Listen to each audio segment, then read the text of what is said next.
يا عيني من جرى دمعك زادت العبرة على راحل الشاهد الفارس المغوار، من حبه الناس في دينه وفي صبره، ومن يواسي ضعيف القوم في العصور.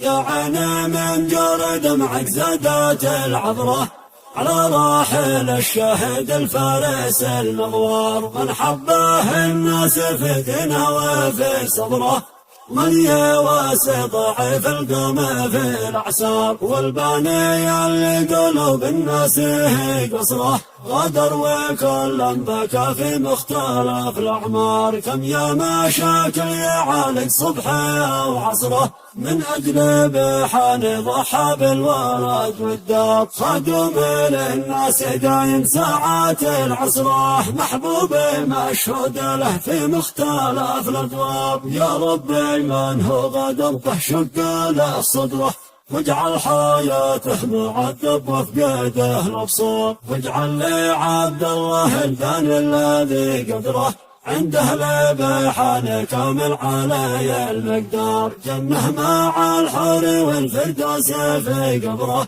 مع النبي والصحابه وله الاطهار. يا عيني من جرى دمعك زادت العبره على راحل الشاهد الفارس المغوار، من حبه الناس في دينه وفي صبره، من يواسي ضعيف القوم في الأعسار. والباني اللي قلوب الناس قصره غدر وكل بكى في مختلف الأعمار، كم يا مشاكل يعالج صبحه وعصره، من أجل بحان ضحى بالولد والدار. خدوم للناس دايم ساعات العسره، محبوب مشهود له في مختلف الأدوار. يا ربي من هو غدر شق له صدره، واجعل حياته معذب وفقده الابصار. واجعل لعبد الله الثاني الذي قدره عنده لبحان كامل علي المقدار، جنه مع الحور والفردوس في قبره،